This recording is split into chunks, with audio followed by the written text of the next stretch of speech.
Hello guys, I am Rohit Kumar Chaudhary. SRPS YouTube channel पर आपका हार्दिक अभिनंदन करता हूँ। आज हम प्राचीन भारत के इतिहास के इस चौथे वीडियो में वैदिक काल के बारे में विस्तार से चर्चा करेंगे। तो वैदिक काल का जो समय था 1500 ईस्वी पूर्व से 600 ईस्वी पूर्व तक माना जाता है। इसके पहले 3 को वीडियो अपलोड कर दिए हैं, उसको आप देख सकते हैं। पूरा प्राचीन भारत के इतिहास आपको विस्तार से समझ में आएगा।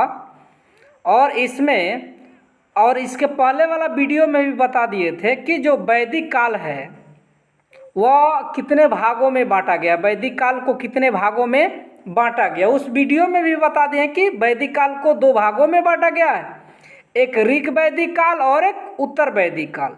यानी कि जिस काल में ऋग्वेद लिखा गया उस काल को ऋग वैदिक काल कहते हैं। उसके बाद में जो बाकी ग्रंथ लिखे गए उसको हम क्या कहते हैं, उत्तर वैदिक काल कहते हैं। ये जो वैदिक काल है 1500 ईस्वी से 600 ईस्वी पूर्व तक है और इसको 2 भागों में बांटा गया है। एक है 1500 ईस्वी पूर्व से लेके 1000 ईस्वी पूर्व तक, उसको ऋग वैदिक काल बोला जाता है। एक है उत्तर वैदिक काल, यानी कि ऋग वैदिक के बाद वाला काल, उसको 1000 ईस्वी पूर्व से लेकर के 600 ईस्वी पूर्व तक माना जाता है। तो चलिए और इसको विस्तार से देखते हैं। आगे देखिए,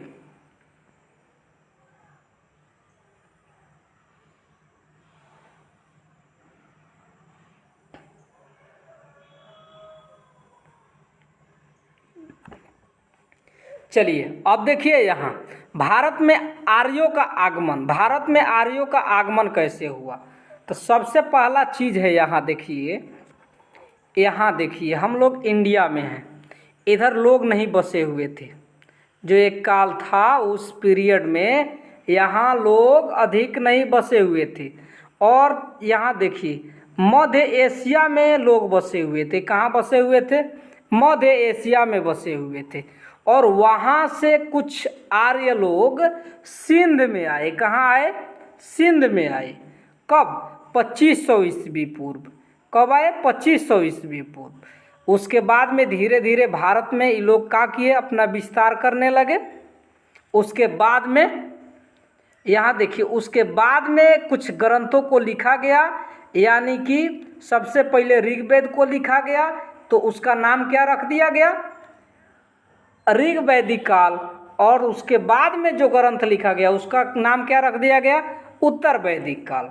तो यही 2 ग्रंथों को लिखा गया और वैदिक काल को इन्हीं दोनों भागों में बांट दिया गया। ठीक, तो चलिए और देखिए विस्तार से। और इसके नीचे देखिए उसके बाद में कागज, यानी एक बहुत बढ़िया यहाँ प्रश्न मिल गया आपको कि कागज का सर्वप्रथम आविष्कार चीन में हुआ था। कागज का सर्वप्रथम आविष्कार कहाँ हुआ था? चीन में हुआ था। तो कागज के आविष्कार कौन किए थे? तो कागज का आविष्कार कौन किए थे? देखिए यहाँ काई लून, इनका नाम क्या है? काई लून। क्या नाम है इनका? काई लून। और यह कहाँ के है? चीन के हैं। कब किए थे? 105 ईस्वी में। 105 ईस्वी में कागज का आविष्कार कब हुआ था? 105 ईस्वी में हुआ था। चलिए इसके बारे में और विस्तार से हम लोग देखते हैं। वैदिक काल जो है इसके बारे में और हम लोग विस्तार से देखते हैं आगे। चलिए देखिए, भारत में आर्यों की जानकारी ऋग्वेद से मिलती है।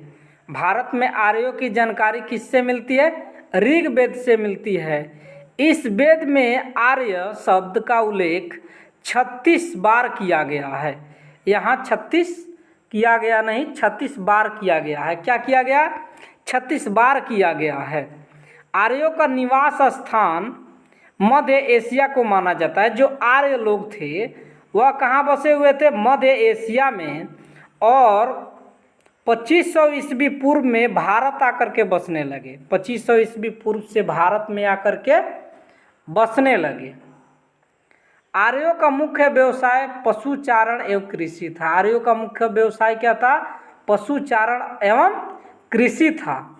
आर्य समाज किस प्रकार के समाज था? पुरुष प्रधान समाज था। आर्य समाज किस प्रकार के समाज था? पुरुष प्रधान समाज था। जो हड़प्पा कालीन जो सभ्यता थी वह समाज किस प्रकार के समाज था, तो मातृ सत्तात्मक समाज था, यानी कि वहाँ माता के यानी कि नारी लोगों का वहाँ प्रधानता ज़्यादा था, यानी कि नारी प्रधान समाज था। और आर्य समाज पुरुष प्रधान समाज था। और नीतीश कुमार और मोदी जी स्त्री प्रधान समाज बना दिए हैं हमारे देश को।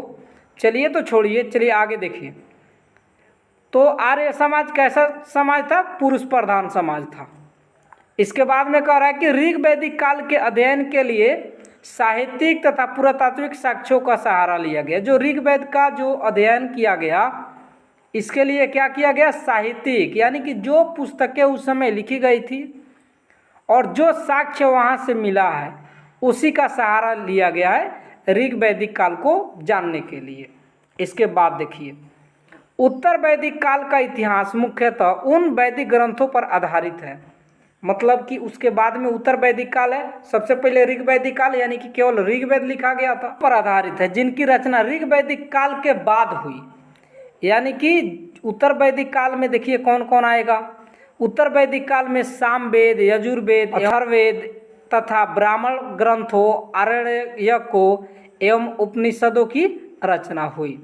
चलिए, तो इस समझ में आ गया कि उत्तर वैदिक काल का इतिहास जो मुख्यतः वैदिक ग्रंथों पर आधारित है और जिनकी रचना कब हुई?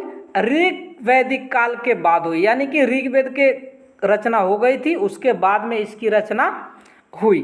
उत्तर वैदिक काल में सामवेद, यजुर्वेद एवं अथर्ववेद तथा ब्राह्मण ग्रंथों, आरण्यकों एवं उपनिषदों की रचना हुई। किस काल में हुई? तो उत्तर वैदिक काल में हुई। चलिए आगे देखिए। इस पर कई महत्वपूर्ण प्रश्नों को लिए हैं, तो चलिए इसी पर आधारित बहुत ही महत्वपूर्ण प्रश्नों को लिए हैं। चलिए, जितना आप जानते हैं, तो जितना आप जानते हैं उतना को कमेंट में लिख करके भेजें कि आप कितने प्रश्नों को जानते हैं और उसका उत्तर भी लिख करके भेजें। चलिए तो एक एक करके हम लोग देखते हैं। देखिए इसमें क्या कह रहा है। विद्वानों ने वैदिक काल का विभाजन कितने भागों में किया है? यानी कि जो विद्वान थे उस समय के, तो इस काल का विभाजन कितने समय में किए हैं? 2 भागों में किए हैं। यानी वैदिक काल का विभाजन कितने भागों में हुआ है? 2 भागों में, एक ऋग वैदिक काल, एक उत्तर वैदिक काल। तो चलिए इसको हम बता दिए हैं और फिर आप इसको क्या करेंगे, देख लेंगे। ठीक, जिस काल में ऋग वैदिक वेद की रचना हुई उसे क्या कहा जाता है? अरे यार, ऋग वैदिक काल कहा जाता है। क्या कहा जाता है? ऋग वैदिक काल कहा जाता है।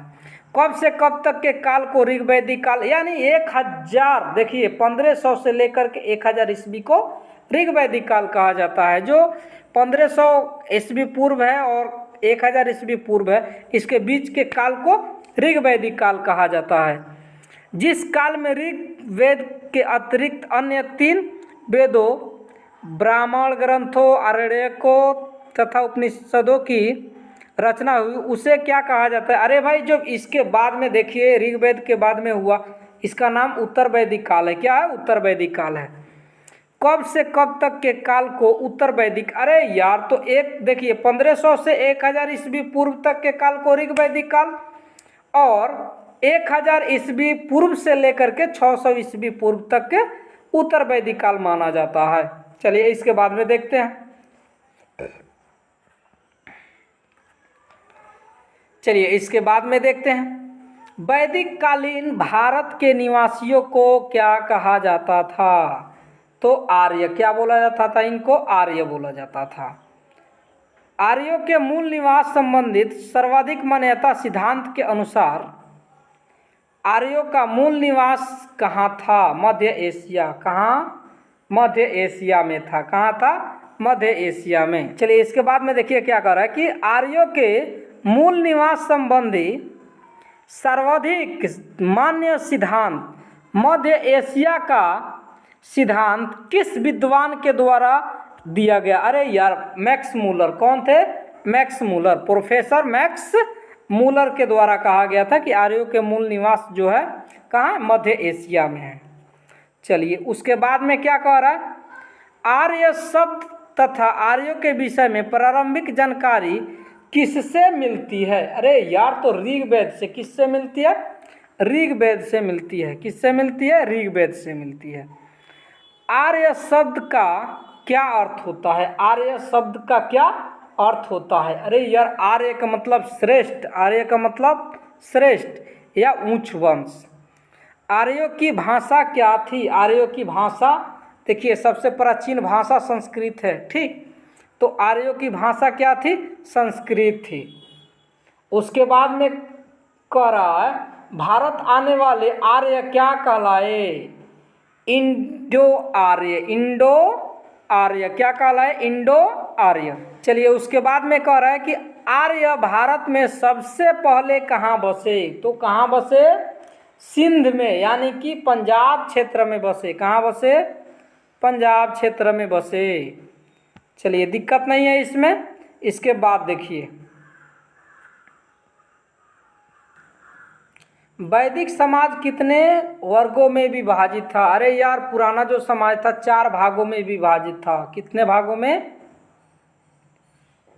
चलिए देखिए, कितने भागों में विभाजित था? 4 भागों में विभाजित था। ब्राह्मण, क्षत्रिय, वैश्य व शूद्र, यही 4 सबसे प्राचीन जो यहाँ बांटा गया है समाज को, 4 भागों में बांटा गया है। आरंभ में अर्थात ऋग्वैदिक काल में समाज का वर्गीकरण किस आधार पर होता था? यानी कि जो ऋग्वैदिक काल था उस समय लोगों का विभाजन किस रूप में होता था? व्यवसाय के रूप में, कि कौन काम करता है उसके हिसाब से उसका नामकरण किया जाता था। यानी कि आरंभ में, यानी कि ऋग्वैदिक काल में समाज का वर्गीकरण व्यवसाय के आधार पर होता था। कालांतर में, यानी कि उसके बाद उत्तर वैदिक काल में समाज का वर्गीकरण किस आधार पर होता था? अब जन्म के आधार पर, यानी कि जिस घर में जन्म ले लिए उस घर में पहले से कौन व्यवसाय हो रहा है उसी के आधार पर नाम रखा जाता था, यानी कि जन्म के आधार पर।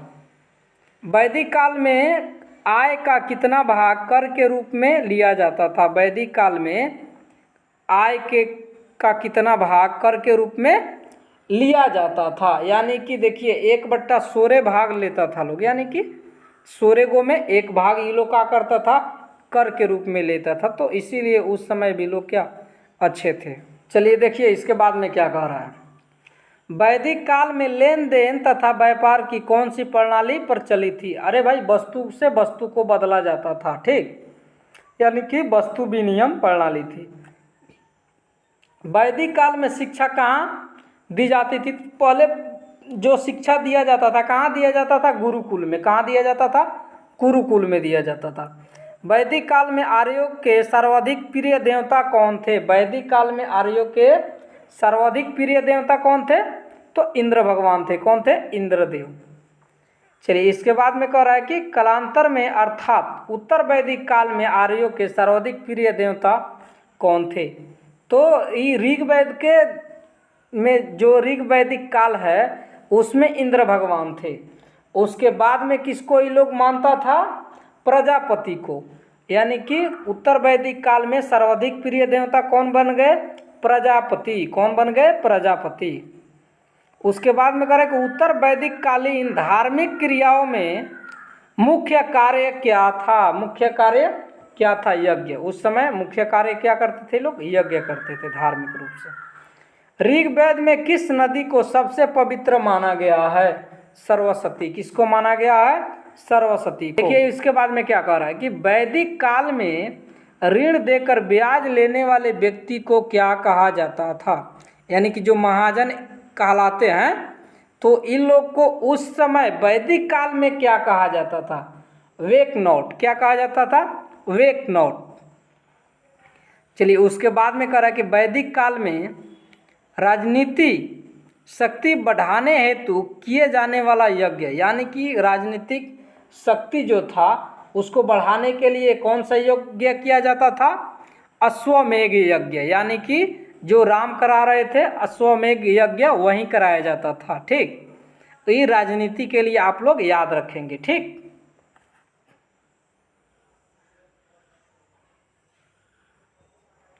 चलिए इसके बाद में देखिए क्या कह रहा है कि वैदिक काल में शौर्य प्रदर्शन व मनोरंजनार्थ किया जाने वाला यज्ञ, यानी कि कौन यज्ञ था जिसमें वे लोग अपने शौर्य को प्रदर्शन में दिखाते थे या मनोरंजन के लिए करते थे, उसका नाम क्या था उस यज्ञ का? वाजपेय यज्ञ। क्या? वाजपेय यज्ञ उसका नाम था। जय हिंद। यदि वीडियो पसंद आया हो तो चैनल को सब्सक्राइब करके रखें।